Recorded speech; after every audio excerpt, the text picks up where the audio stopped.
We are officially on the next,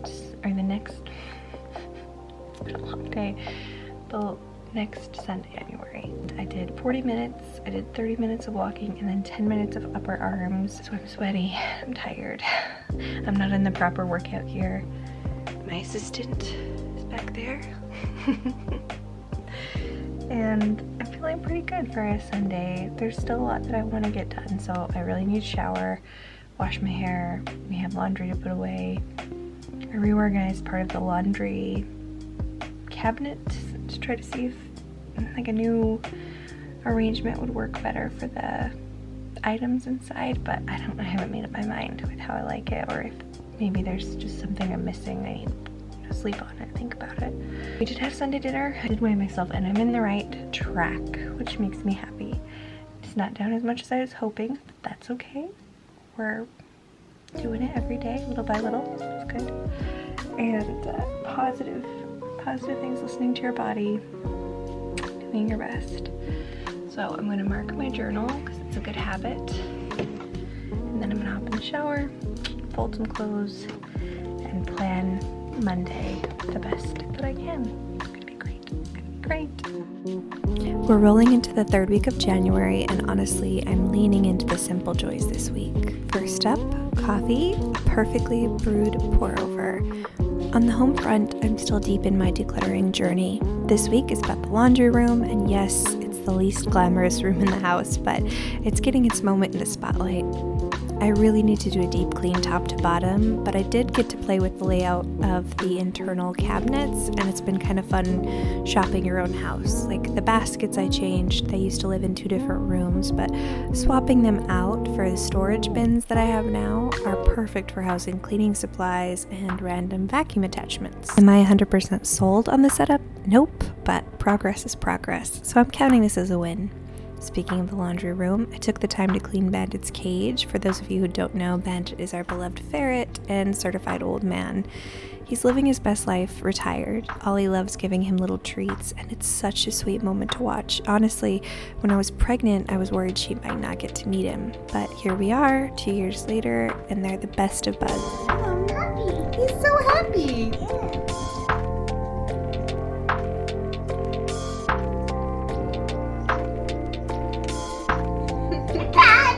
Is he licking it?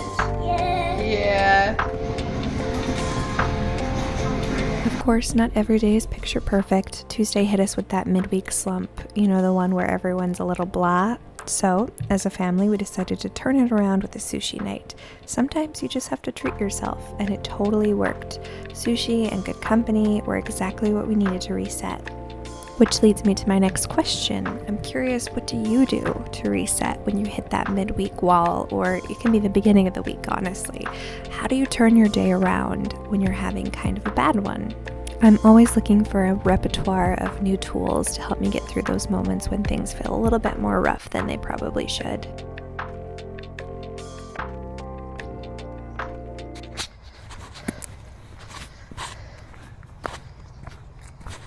My audio wasn't working great on my phone right here, so we're gonna just cut through this piece. Moon. Full moon tonight. And I'm out on a walk in nature. I don't want to be walking. I'm very, very tired. I'm debating, do I go all the way around? I've got time to kill, so yeah, we're gonna go for it. We're gonna go all the way around. It'll be nice. We're in nature, like I said. Nice park. Well, my son has track. It'll be good. I'm getting my 15 minutes. Or my 30 minutes of walking. Why did I say 15? I don't know. It's very cold outside. I did my 30 minutes of walking, which I feel really, really good about. I'm happy. Because I didn't want to do it at all, to be honest. I was very reluctant to today. I wanted nothing more than just to say, well, for today, I'm not going to do it, just for today.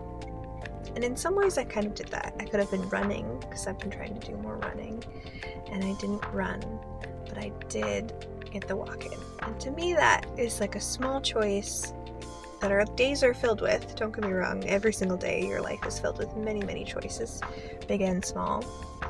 But sometimes it's the small choices that make the bigger difference. So, as frustrated as I am with myself for not running and pushing myself, I'm also pleased that I'm listening to my body, that it's telling me it's tired and it wants to rest, and that's okay. So the day's not done yet. We still have a couple things on the old to-do list, but for a Monday, I'm feeling pretty good.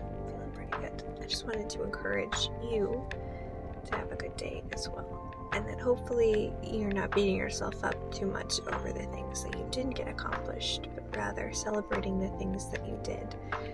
That's not to say you can't ever have some tough love, because let's face it, sometimes we are our biggest critic, but we also let ourselves out of things easier than we probably should sometimes. So that balance is key. That balance is truly key, in finding that and learning what works for you. It's the ultimate key to unlock all the potential inside of you. It's just hard to do, so we often avoid it. That being said, super proud of myself. It's going to be a fine night. We've got a couple more hours and then bedtime, which I am very much looking forward to, like a long, deep sleep. It is also a full moon tonight, which I'm a little bit bummed because it's overcast. I can't see it. But just look how gorgeous this overcast night is. There's always a silver lining, as they say, and it is my job to find it. We capped off the night after track practice. The boys played magic, I painted my nails a pretty pink, and we had friends playing in the background. It was one of those simple, cozy evenings that feels like a slice of perfection. Oh, and workouts? Still going strong. I've been squeezing in 30 to 45 minutes every night, even on the days when I'd much rather flop on the couch. It's been a lesson in discipline, but I'm proud of myself for showing up, even when I don't want to. It's a little way for me to say, hey, you're worth it, to myself. It's also been nice to see my progress, because I do feel stronger than when I started.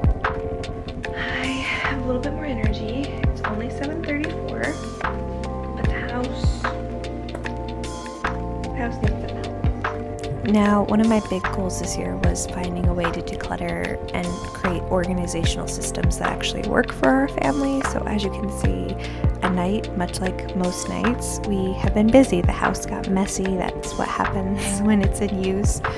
There's a ton that I need to pick up here. There's stuff that doesn't belong. Of course, we've got craft corners and books out and markers. And we did make chocolate chip cookies. Oh my goodness, these are so good. They're so good. I will have to find the recipe and pin it here because they're just delicious. I really think you should try them. I need to take this and adjust the base so that it fits both of my laptops, because I have one for work and then I have one for my personal use, and they both don't fit at the moment. I've got to put back her medicine bag. I've got some birthday cards left over from the holidays, some games. I really need to dust. There's just a bunch of stuff that doesn't belong here that's left out. And if you're someone like me that struggles with mess and clutter, just know that it's okay. You're not crazy for wanting things to be put back where they should go. But for me, this is also a lesson in less is more. We create these problems in a way for ourselves because we bring things into the house, often without going through and discovering, do we actually use this item? Do I need this item? Do I have multiples? Do I have something that can do the same job? So while I'm doing this quick clean, mentally I'm clocking items that aren't going to work anymore or that don't have a use or purpose anymore. And occasionally, when I feel really, we'll call it out of sorts because the house is messy, I remind myself to take breaths and practice my breath work when I clean so that I can instill some good habits and also, in a way, calm myself down. It's weirdly very, very therapeutic. I know it sounds a little bit odd, but just a reminder for yourself that you can be in touch with your brain and your soul and your body all at once. I have the hoarder gene on both sides of my family, and honestly, I feel like I could very easily slip into that because when I see things left out, my initial thought is I could use that for XYZ purpose, or I should save this for this reason, or this grand plan, or it's hard for me to get rid of things, which you wouldn't think that looking at me or knowing that I have OCD or that my house is a certain way most of the time. You would think, oh, she's got it pretty much under control. But no, let me assure you here, it's a practice to get out of those bad habits and mentally clock what you want to save and why, and then take the steps to figure out if it's something that's actually going to serve you. The grand thinking that we fall into of, oh, someday I'm going to have a little garden and my garden will have X, Y, and Z. Having goals like that is great. It's totally fantastic, but you also have to have a timetable for which you're planning to achieve these things. If it's always someday, the chances that you'll actually focus in on it and achieve it are actually quite slim. This is also the case for many, many dreams. Again, this is not me championing you to not ever dream or think big or think outside the box. Not at all. I absolutely think you should. I do think you should be very shrewd, however, in your decision-making process and try to let's say, test yourself every once in a while to see if you're just having a bit of magical thinking or if these goals are actually something that you can do and that you want to. Follow that through. See where it leads you.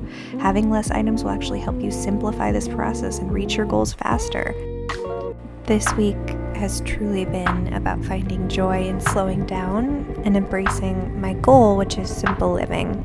Life doesn't have to be a constant hustle to feel fulfilling, and this is something I myself struggle with. I've always been someone who likes to multitask and make big lists and has big dreams, but sometimes those habits feel more overwhelming than centering.